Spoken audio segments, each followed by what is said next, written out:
Welcome to another episode of Start the Week with Wisdom. I'm your host, Bridget Burns with the University Innovation Alliance. And I'm Doug Lederman, editor and co-founder of Inside Higher Ed.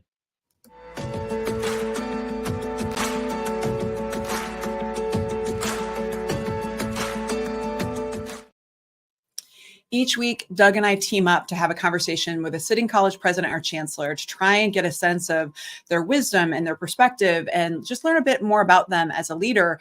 And it's always to try and give you something inspiring and positive to start the week. That's why we call it Start the Week with Wisdom.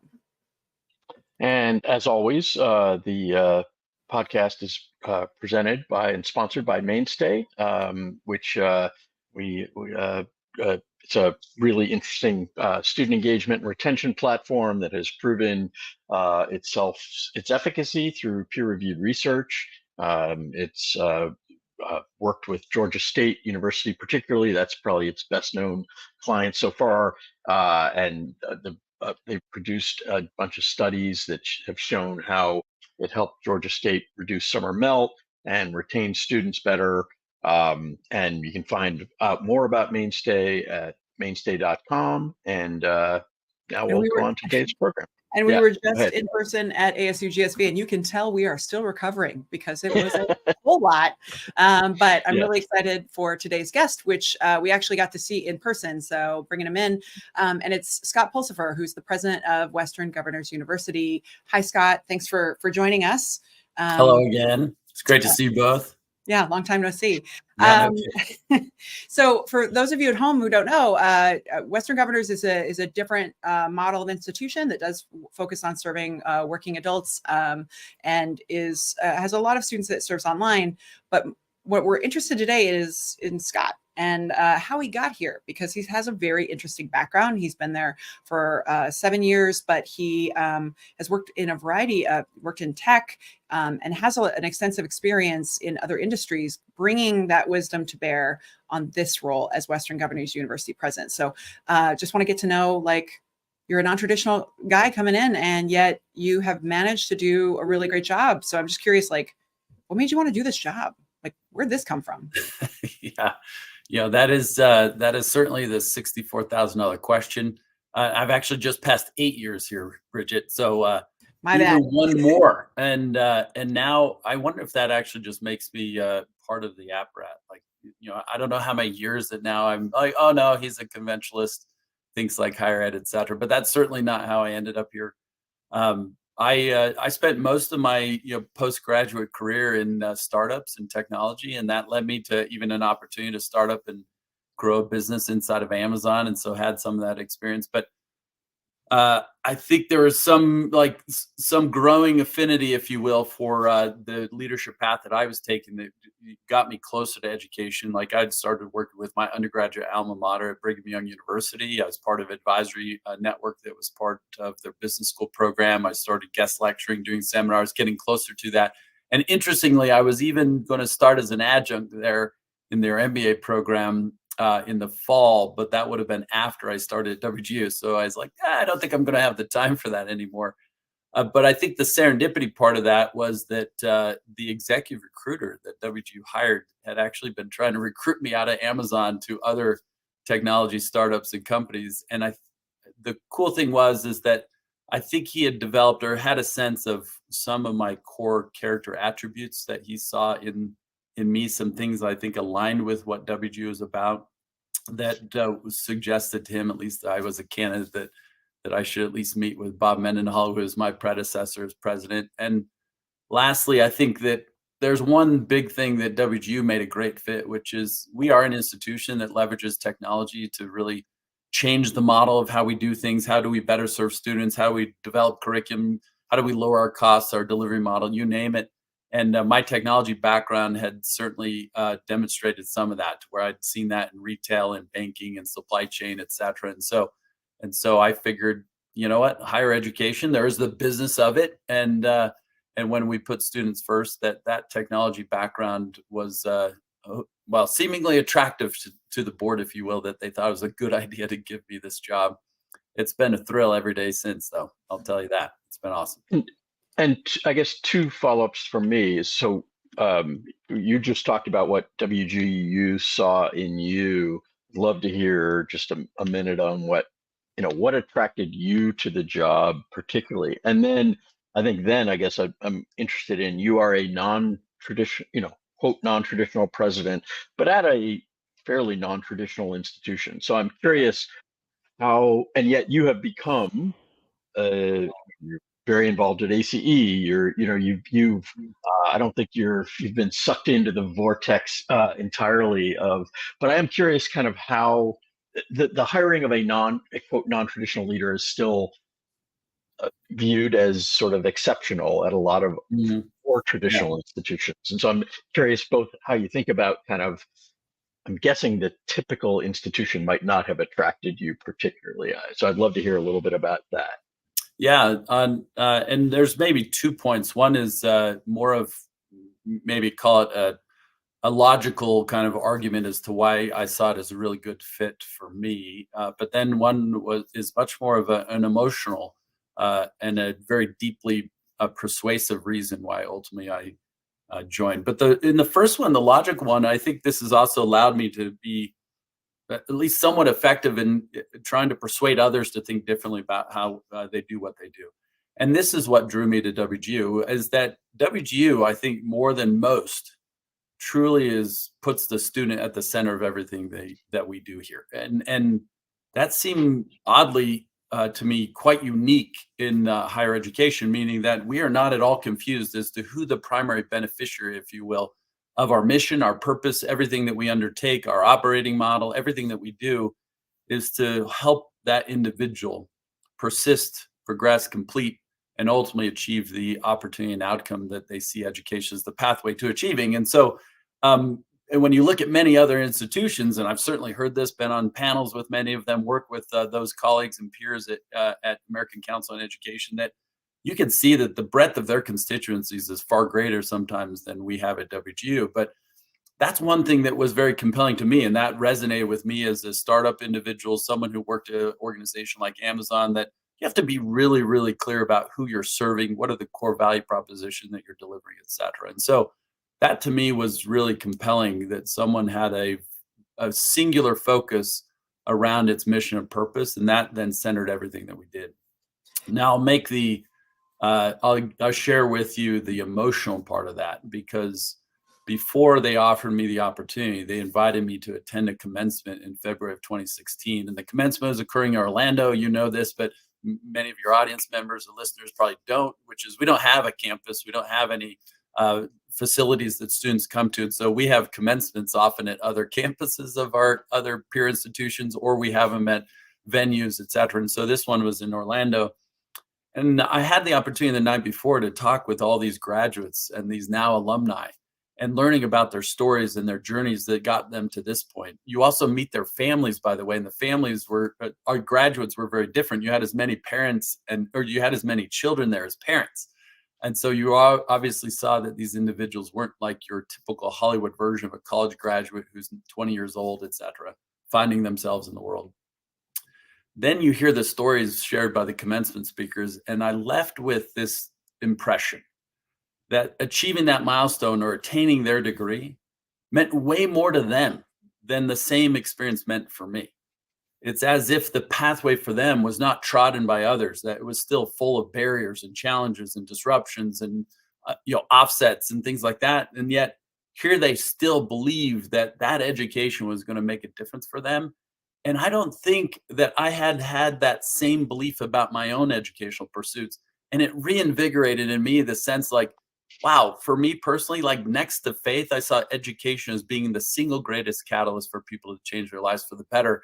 And I just remember calling my wife and going like, man, I hope they offer me this job. She's like, this is the most compelling professional pursuit that I can imagine being a part of.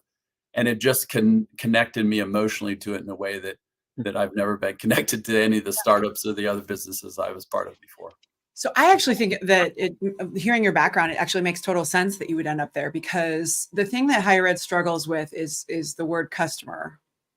Mm-hmm. But given your background, you understood that great entrepreneurs and companies that really deliver over time, they are obsessed with their customer. And And so long as we continue to struggle with that, with even admitting that word is allowed, the more that we take information that students communicate back to us as a sign of their failure, or that maybe they're not right for us, instead of it's actually they're communicating like, hey, I need something different.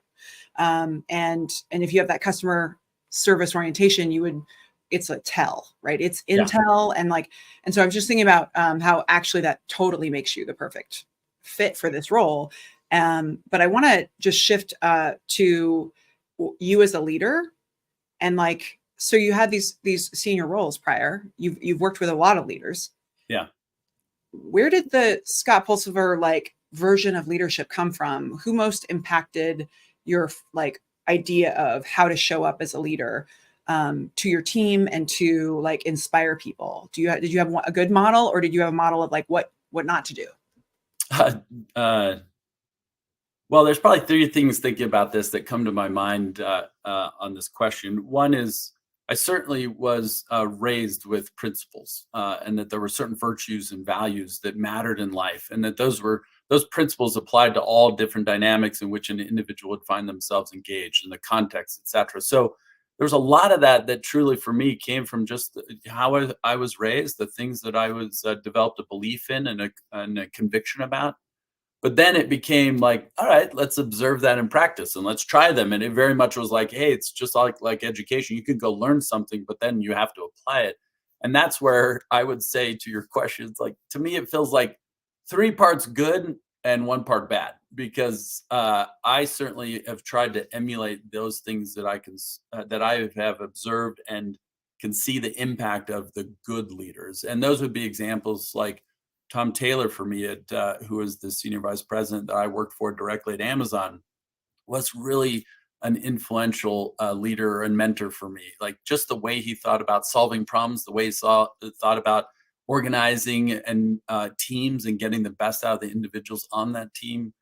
The way he would think about a leader's influence was very formative for me.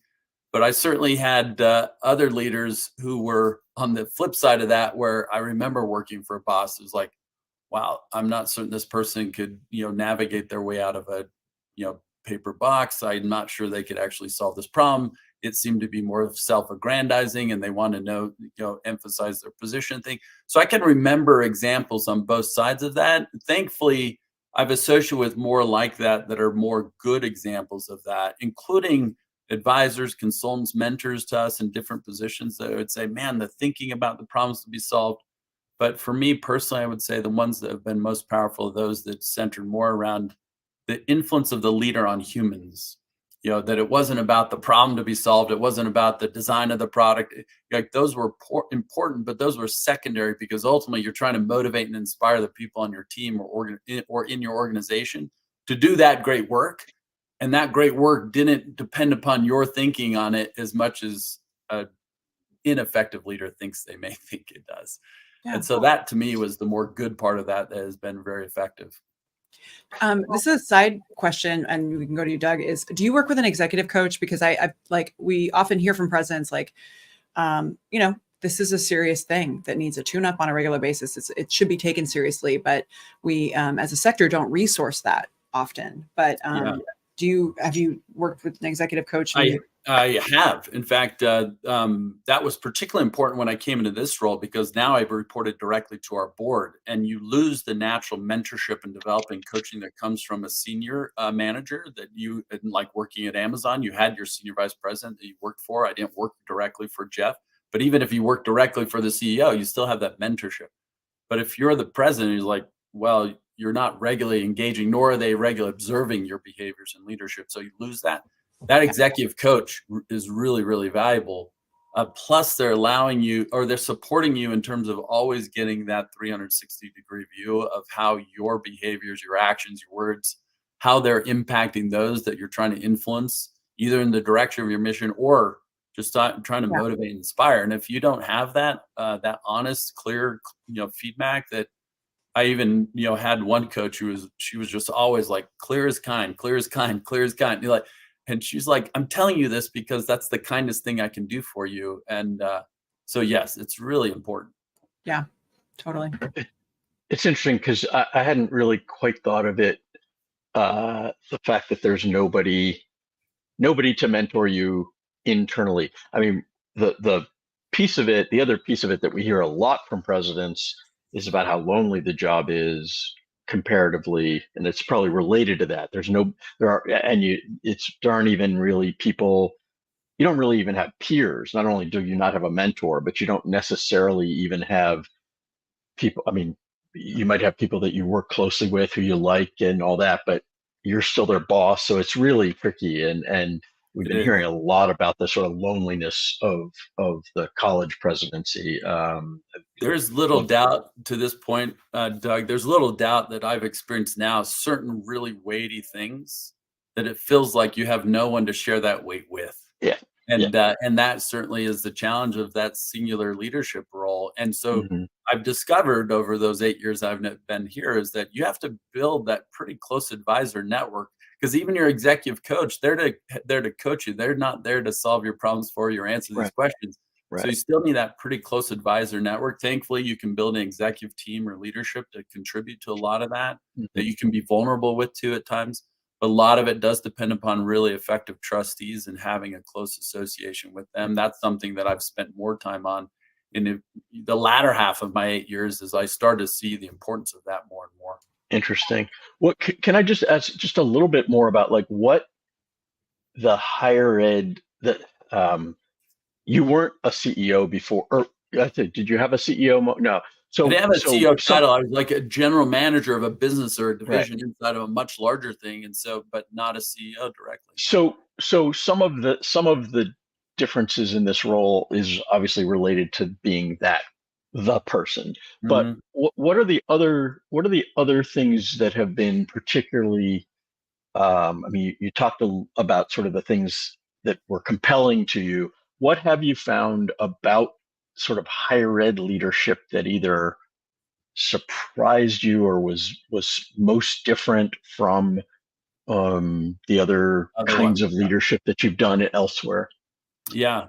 In higher ed specifically, the thing that I probably woefully underestimated, I'm not even sure it was on my radar, was the degree of regulatory and policy engagement and sector engagement that you have to have in these leadership roles that is not common to other private sector organizations. Like, it doesn't mean that there aren't participants in a business roundtable or something like that, or there isn't some industry consortium, but in reality, they're not working together to actually influence the rules of the game for all the players in the sector. Like, and I think, Doug, you know this, but one of the places I travel to more than anywhere else is Washington, D.C. And you're like, whoa. And not only that, it was amusing to me. I was like, this was not at all a muscle that I think I even knew I had. And so it was a big question as to whether I was any good at it. Thankfully, you can leverage experience from other things that, like, all right, you can be good at it. And the one benefit that we had at WGU, at least, that we were formed by bipartisan governors. And so we are always looking for that shared space that says, listen, all of us believe in the education benefit, even if we have differences on the edges as to how we're going to achieve that, et cetera. But that's one dimension that, like, man, the sector, I wouldn't even call it collaboration so much as like the sector's just trying to figure out the rules of the game by which all the institutions loosely operate. But there's no actual, there's no single national system of this. Like, there's just rules. And so, but that level of engagement here is something that I haven't seen on any other higher ed sector. Or any other sector. It's such a weakness for us because, as we have talked about with our with a variety of guests, but you've really underscored, is like, these jobs are incredibly complex. It's like a 360 job where you've got policy, you've got the public, you've got media, you've got students, you've got faculty, you've got just as simply athletics, research. You have all these things that you have to be like advancing on, and they're all really complex. And these are multi-billion-dollar footprinted organizations. They're very lonely. Everyone interacts with you, either wants something from you or works for you. Yeah. And on top of it, we make you all think you're competing. And so, like, what I describe my work as, I help presidents suspend reality around competition for just a moment. So they will talk about the things that get in the way so that we can figure out that, oh, they're all the same things and maybe we can work together. But, like, this is why the sector is held back, is that we do have this. This is a leadership role that uniquely needs to advance in a policy environment that is constantly trying to shift. And one of the ways that prevents us from advancing as a sector is this competitive, isolated, lonely job that is like, if we could just get on the same team.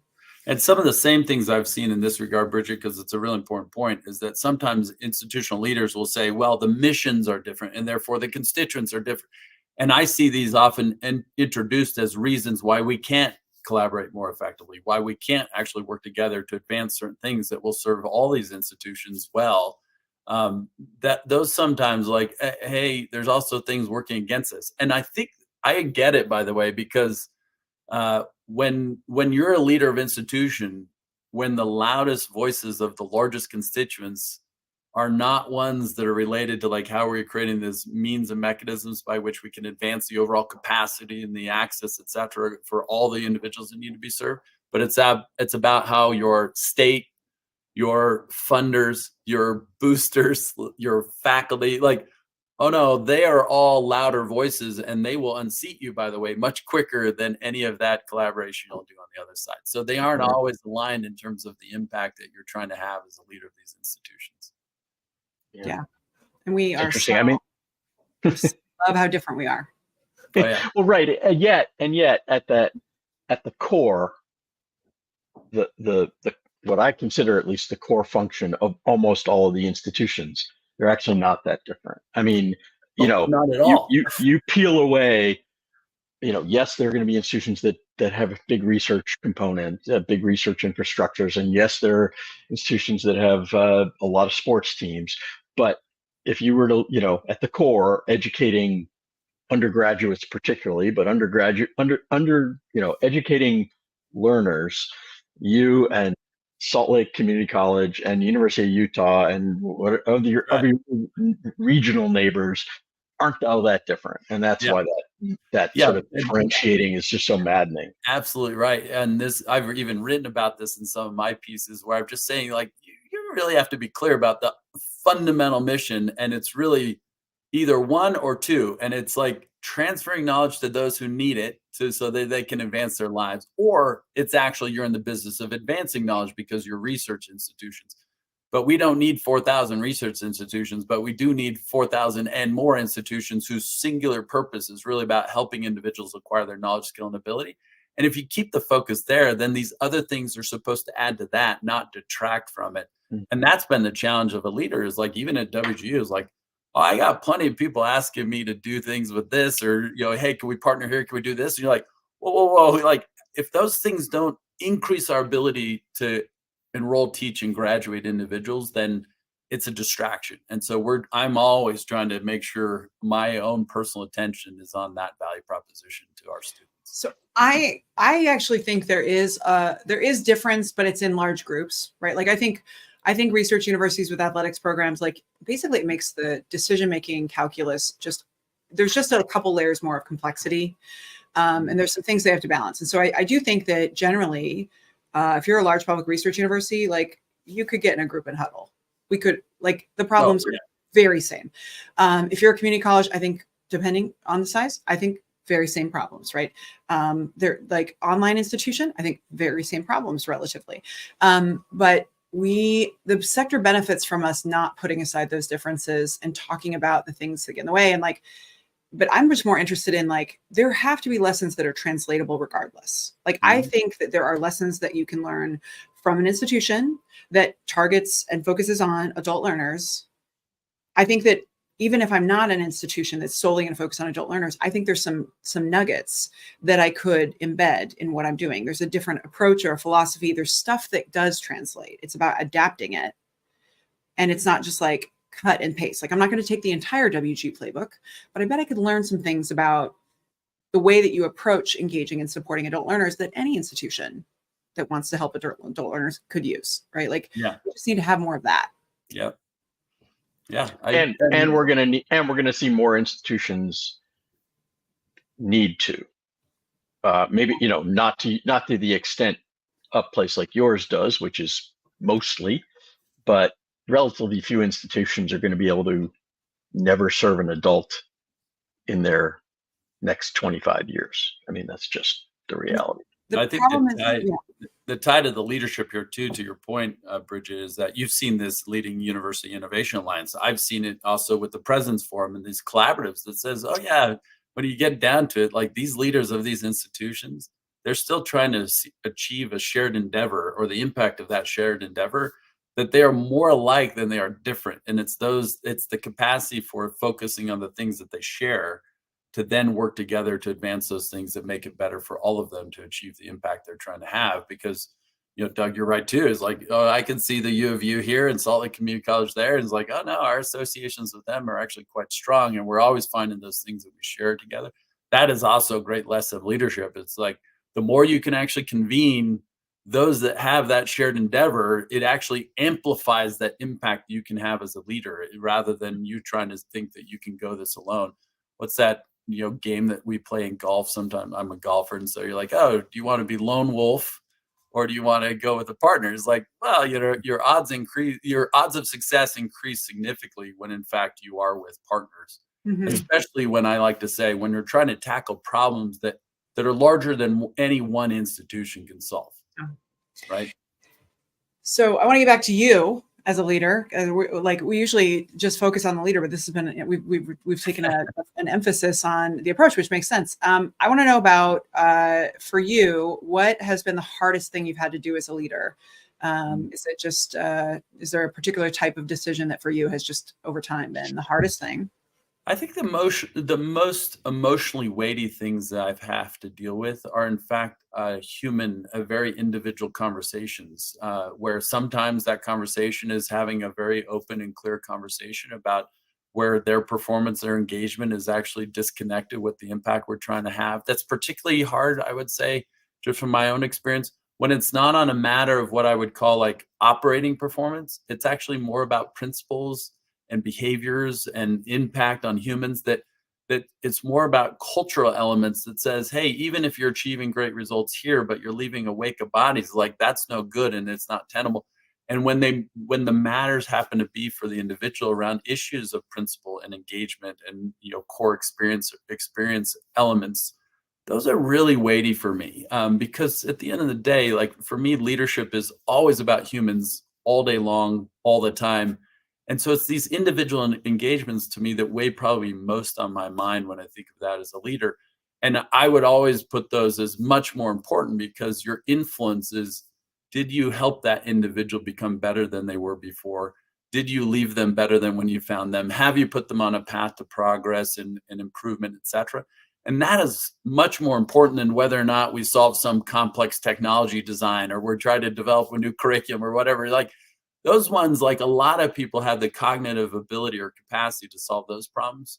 But these connections are much more bonding between humans, because it's ultimately how they feel about their own potential for success, their own courage to take on new challenges, or are they sufficiently vulnerable so that they can be humble enough to receive the very clear and very challenging feedback that's so important to their further progress. I've certainly been on the receiving end of that. That's probably been one of my hardest experiences, is to kind of, it was like that, honestly, is like receiving feedback that was 180 degrees opposite from what I was thinking my impact was. Mm. And it so rocked my courage and confidence that it took me a long time. Thankfully, had a great coach and mentor in my boss to say, hey, this didn't diminish your capacity to improve and progress and develop as you want to. In fact, it may catalyze it, because for the first time, you're really learning how you are being perceived by others, how you're actually impacting them. And so those conversations I care a lot about, and I wish I could say I get them right all the time. I don't, but I certainly believe I'm better at doing them now than I was 10 years ago or 20 years ago. That is accurate and very true. Yeah, those are the hard ones. And that feedback piece too, that's great. If I can add one arc to this too, Bridget and Doug, is that 20 years ago, I literally thought like, oh, those that are going to succeed are the ones who have like really good analytical horsepower and they're great problem solving, designing processes, practice, whatever. And then you quickly realize that that's not the most important thing. For me, a seminal moment was when a great executive assistant, when I was at Sterling Commerce, helped me realize that all of those that were in my organization are going to follow me if I demonstrate that their whole person matters to me. and that there are ways in which to regard them and recognize them. There are ways to, in fact, let them know that other aspects of who they are outside of work matter to you.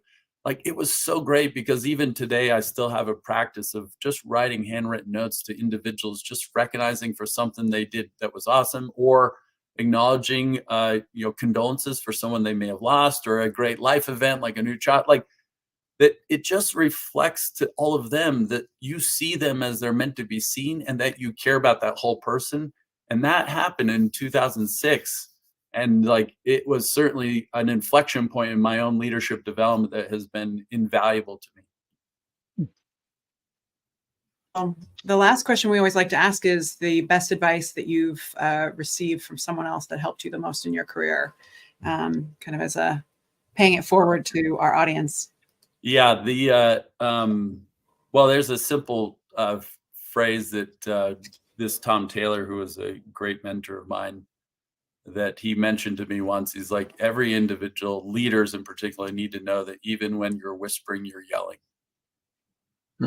And his point was simply, you're in a position of deference that you have to be very aware that the way in which you communicate and the things that you communicate come with such force that individuals will extend their application of that in ways that you did not anticipate, you didn't expect, etc.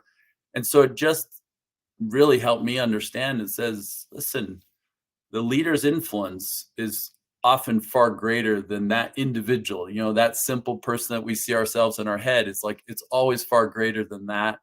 And so that has been really helpful for me to consider how all my interactions, whether it's one person, a team, or our all hands here in town halls here at WGU, is that you're always trying to think about, how am I influencing every single one of those individuals for the better? I want to get that t-shirt. That's a great piece of advice, and very true for those of us in leadership. So, well, it's been wonderful to have you on the show. Thanks so much for sharing a bit more about your background, Scott. We see you at events talking about your, WGU and what you're doing, but it's just so interesting to learn about kind of the person behind the role, and how it is that we manage to do these jobs that are just incredibly complex in this really, really wild time. So thanks for that. And for those of you at home, well, Doug is always excellent co-hosting per usual. For those of you at home, we look forward to seeing you next week. And we hope this has been valuable and given you plenty of insight for the week ahead. Have a great week.